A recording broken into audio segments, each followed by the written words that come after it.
ان العین تدمع والقلب يحزن ان العین تدمع والقلب يحزن ولا نقول الا ما يرضى ربنا وإنا بفراقك لمحزونون یا ابراہیم.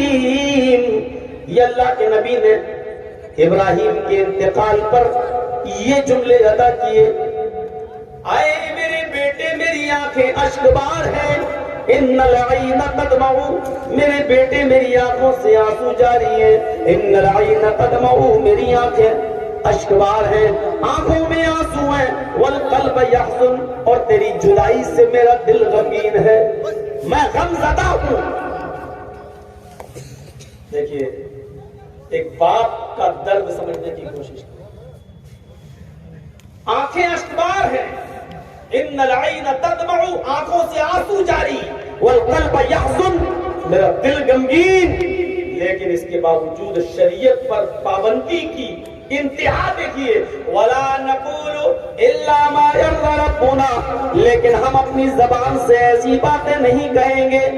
تیرا انتقال ہو گیا لیکن ہماری زبان سے ایسے جملے ادا نہیں ہوں گے جس سے میرا مولا مجھ سے ناراض ہو جائے. ولا نقول الا ما يرضى ربنا, ہم وہی باتیں کہیں گے جس سے میرا رب راضی ہو, جس سے میرا خدا خوش ہو, جس سے میرا رب راضی ہو. میں اپنی زبان سے کوئی ایسے جملے نہیں نکالوں گا جیسے آج اپنی اولاد کے مرنے پر سینہ پیڑنے لگتی ہیں, بال نوچنے لگتی ہیں, دوپٹے کا پتہ نہیں, چادر کا پتہ نہیں, پردہ کہاں چلا گیا پتہ نہیں, اور دیواروں پہ سر پڑکنے لگتی ہے. کبھی بال نوچنے لگتی ہیں ہماری بہنیں ہماری مائیں, اور کبھی غریبان چاک کرنے لگتی ہیں, کپڑے پھاڑنے لگتی ہیں, اور کھلونے نکال کے لاتی ہے کہ اب اس سے کون کھیلے گا, کیا ہوا تو چلا گیا ہمیں چھوڑ کے. کیا کیا جملے ان کی زبان سے نکلنے لگتے ہیں. اللہ کے نبی کیا کہہ رہے ہیں, وَلَا نَقُولُ إِلَّا مَا يَرْضَى رَبُّنَا, ہم اپنی زبان سے ایسے کوئی جملے نہیں نکالیں گے جس سے میرا مولا ناراض ہو جائے, جس سے میرا پروردگار ناراض ہو جائے. وَإِنَّ بِفِرَاقِكَ لَمَحْزُونُونَ يَا إِبْرَاهِيمُ, اے ابراہیم تیری جدائی سے مجھے غم ضرور ہے.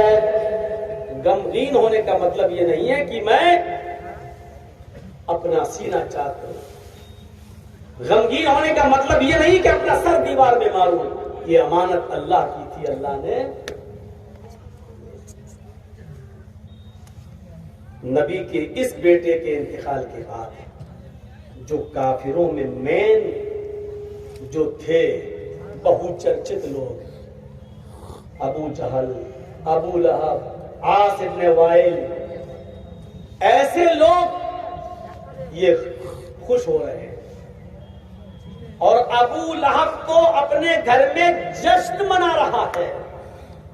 کسی کے انتقال پر اگر کہیں جشن منایا جا رہا ہو تو آپ سمجھ لیجئے گا کہ وہ ابو لہب سے ان کا کوئی رشتہ ہے.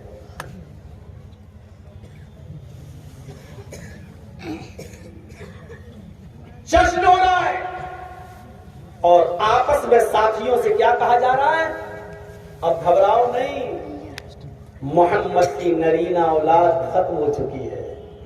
باپ کی وراثت کو اس کی اولاد زندہ رکھتی ہے.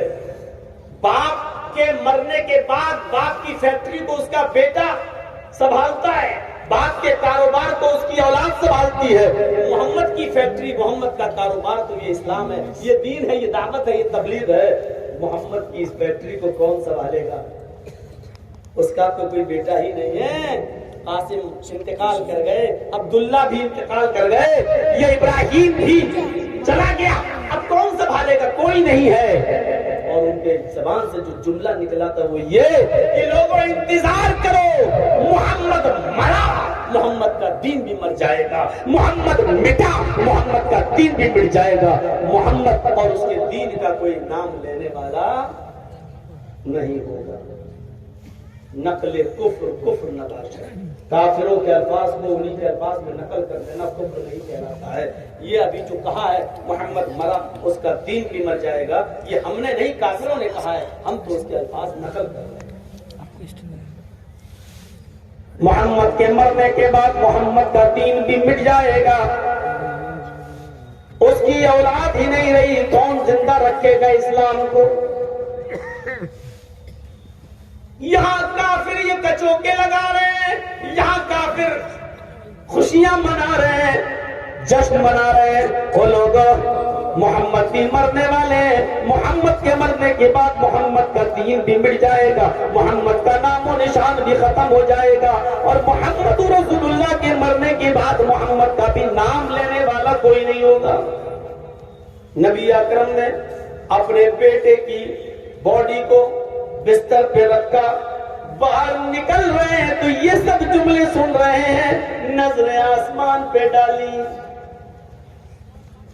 الہ العالمین، میرے صحابہ اپنی جانوں کی قربانی دے کر اسلام کو سینچ رہے ہیں، اسلام کے پودے کو درخت بنانا چاہتے ہیں، اور یہ کہہ رہے ہیں کہ محمد کے مرنے کے بعد محمد کا دین بھی مر جائے گا، محمد کے مٹنے کے بعد محمد کا دین بھی مٹ جائے گا، محمد کے انتقال کے بعد محمد کا نام و نشان بھی مٹ جائے گا۔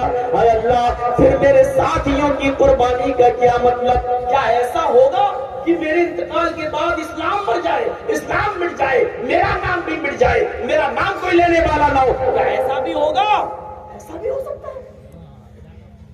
اللہ نے کہا جبریل کیا دیکھ رہے ہو؟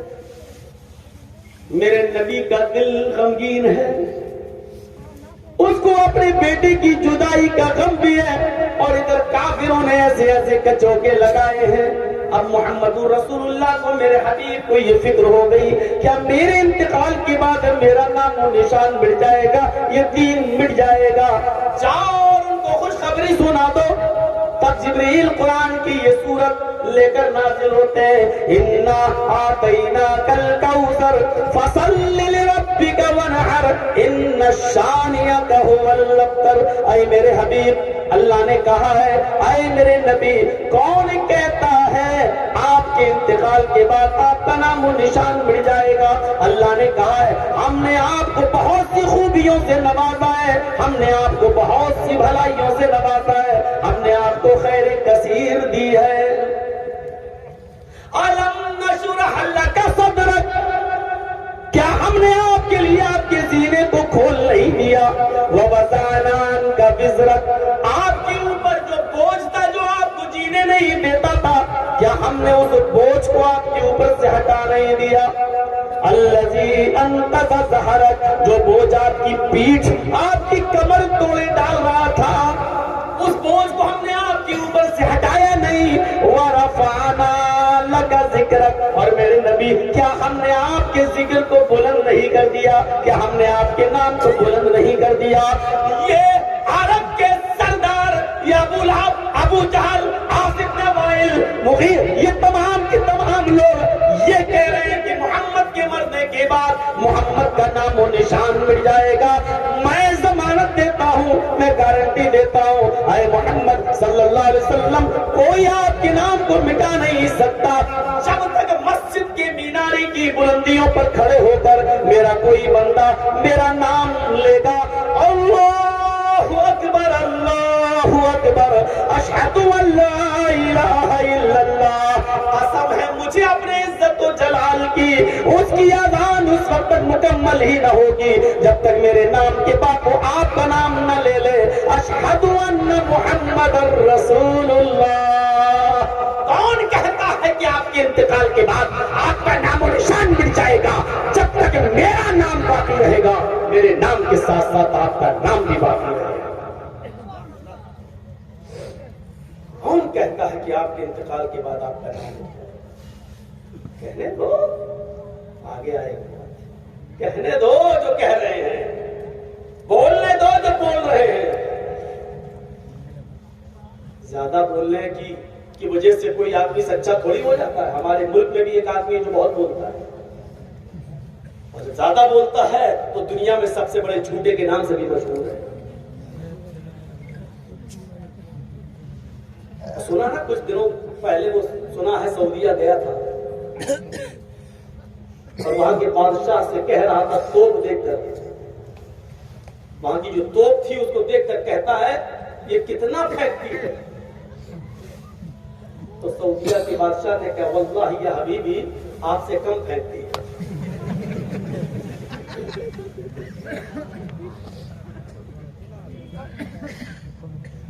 تو ایسے ایسے جواب تو اس کو ودیشوں میں بھی ملے. اب کسی کی کھوپڑی ہی خراب ہو اور نہ سمجھ پائے تو اب اس میں کسی کا کیا قصور ہے؟ اِنَّا أَعْطَيْنَاكَ الْكَوْثَرَ، ہم نے آپ کو خیر کثیر سے نوازا ہے. کون کہتا ہے کہ آپ کے انتقال کے بعد آپ کا نام و نشان مٹ جائے گا؟ جب تک آسان ہوتی رہے گی میرا نام لیا جائے گا، میرے نام کے بعد آپ کا نام بھی لیا جاتا رہے گا. اے نبی، اذان کے بعد میرے بندے دعا پڑھیں گے، اس دعا میں بھی آپ کا نام لیں گے.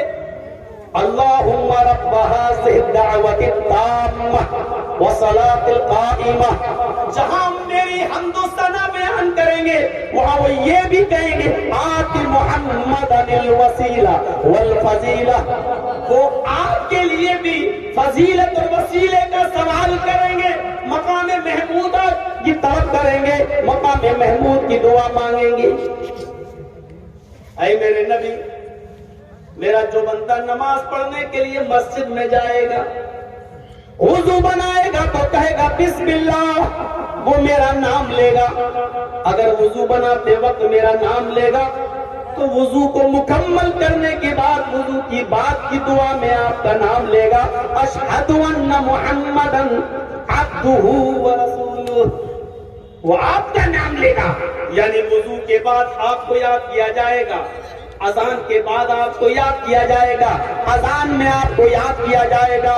پھر وہ مسجد میں جائے گا، نماز ادا کرے گا، اللہ اکبر کہہ کر جہاں وہ میری کبریائی بڑائی بیان کرے گا، الحمدللہ رب العالمین کہہ کر جہاں میری حمد و ثنا بیان کرے گا، الرحمن الرحیم کہہ کر جہاں وہ میری بزرگی بیان کرے گا، مالک یوم الدین کہہ کر جہاں وہ اپنی غلامی اور میرے مالک کی حقیقی ہونے کا اعلان کرے گا.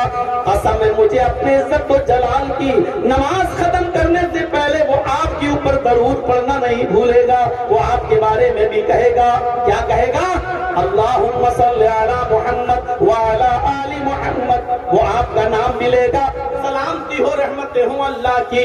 جب تک وہ آپ پر درود نہیں بھیج دے گا تب تک اس کی نماز مکمل ہی نہیں ہوگی. یعنی جب تک نماز پڑھی جاتی رہے گی، نماز باقی رہے گی، آپ کا نام بھی باقی رہے گا.